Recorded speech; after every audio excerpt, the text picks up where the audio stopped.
True Islam.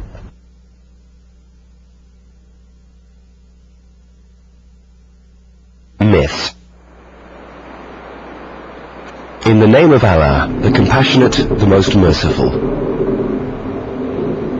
In medieval times, the unwavering belief that the world was flat led to riots, isolation, and even death to those who dared contest this fallacy. Misconceptions and myths can be dangerous. Today, this same ignorance and intolerance has led to a backlash against Islam and Muslims.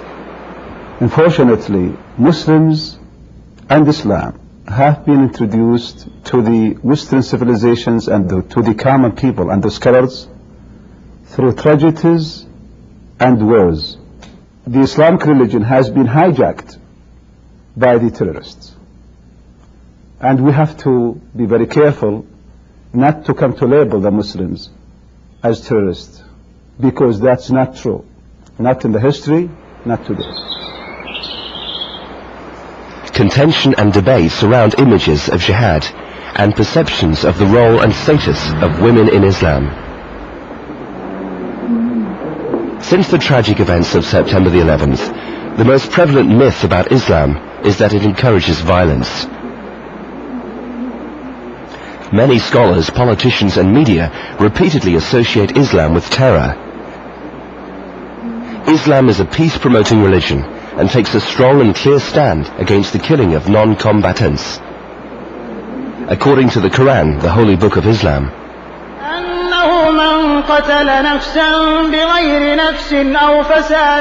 if anyone killed a person not in retaliation of murder or to spread mischief in the land, it would be as if he killed all mankind. As with any society, not all citizens follow the codes and teachings of Islam. Fanatical interpretations of Islam are not representative of the religion and its teachings.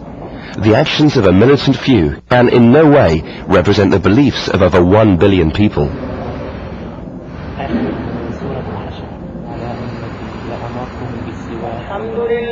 As with the abuse of children by some Catholic priests, these actions should not implicate all Catholics.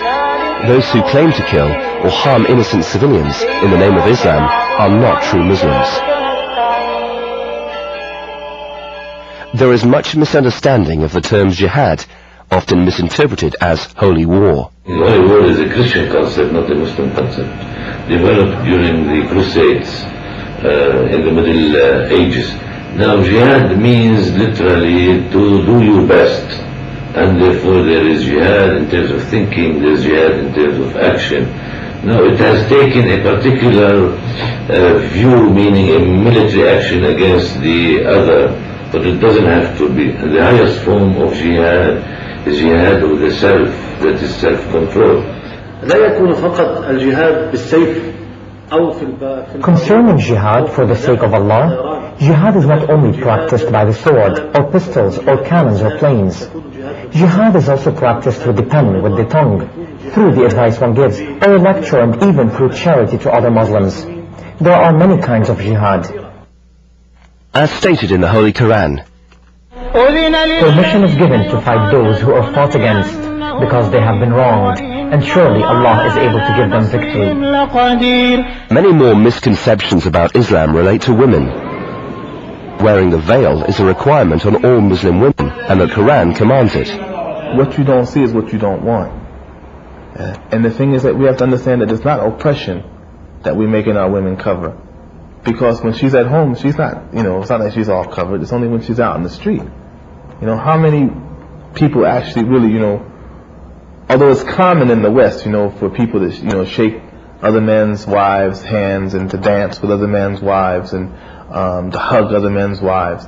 But that's a step in the wrong direction, you know what I'm saying? Because if you let somebody hug your wife, then he's actually in a position that you belong to. It's your position that he's taking.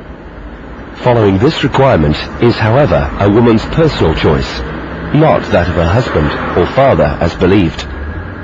Cassandra, who has converted to Islam, shares her thoughts. Wearing the veil is also history, because I can see, looking back in time, that if somebody looks at me, they can have a why. Why would somebody do that? And it's understandable because the societies and cultures have gone so far the other way that the idea of morality and having manners or having being shy or being modest, these are like concepts that no longer exist, especially in the Western culture. So something that happened to me gradually. And actually when I first became Muslim, I told my husband one day, I said, I want to be Muslim, I want to pray, I want everything in Islam, but don't expect me to put anything on my head. That's like, my own conceptions at that time were so far as like why it would be necessary. Because when somebody really believes, when they really say La ilaha illallah, Muhammadan Rasulullah, that's the first step. Veiling is a social aristocratic custom that was practiced during the life of the Prophet, and it started with the wives of the Prophet being veiled, and everyone in society wanted to imitate them, and became a social religious practice. Actually what happened to me, why I covered my face totally, is I come to the point where, as myself personally, it's like I want to increase my faith, and I want to get as close to Allah as I can. I can't memorize Quran. I mean, as maybe a Westerner, and the language is so far from me. So memorizing Quran and feeling that feeling is kind of hard for me. And even the language in Arabic, I don't know, as foreigners, we have a hard time reading books. So to me, it's like I want to do the Sunnah, and that's how I saw it first. It's like there's in Islam, the more we do Sunnah, the closer we get to Allah and His Prophet. Another highly critical issue surrounds Islam's concession to marry more than one wife. Although polygamy is permitted, most Muslims practice this in cases of extreme necessity, and even then, the Quran demands we conform to very strict conditions set by God. As stated in the Holy Quran, وَإِنْ خِفْتُمْ أَلَّا تُقْسِطُوا فِي And if you fear that you shall not be able to deal justly with the orphan girls, then marry women of your choice, 2 or 3 or 4. But if you fear that you shall not be able to deal justly with them, then only 1. أَوْ مَا مَلَكَتْ أَيْمَانُكُمْ. The option is still there, and this option has to be ordered in a very strict way, so men cannot misuse this option. Because originally it was allowed for causes such as sickness, war, death, and other things, so women could be taken care of in the absence of men.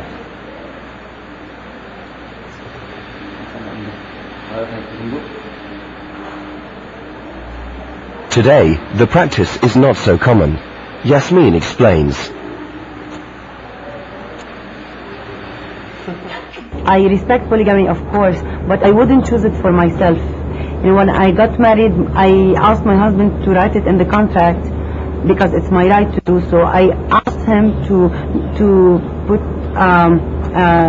say that if I get married, if he gets married to another woman, I get divorced automatically because I'm the jealous type. Simply.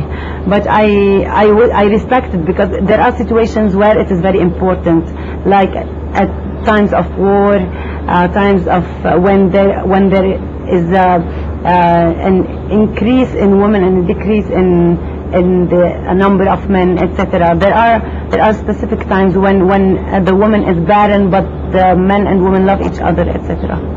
So there are specific cases where it really works. Although a woman has the right to marry only one man, when it comes to divorce, the Quran grants women the same rights as men. Although not encouraged, Islam does permit divorce on certain grounds. If the man is at fault and refuses to release his wife, she can demand a separation and bring an end to suffering a hostile relationship. While circumcision of men is mandatory, circumcision of women is not. Female genital mutilation is an unimaginable violation and is not an Islamic practice, as some may believe. It is based on social and cultural traditions rather than on religious teachings. Yana is a 25-year-old Christian woman from a village in North Africa. I was circumcised as a very young girl. It was common practice in my village. My mother would have been ostracized if she had tried to interfere or stop it from happening. I have been out of my country for 7 years now, and I have a daughter too, back home. And no, I did not have her circumcised. As with Yana, it is only through dialogue and education that misperceptions can be broken down and misunderstandings avoided.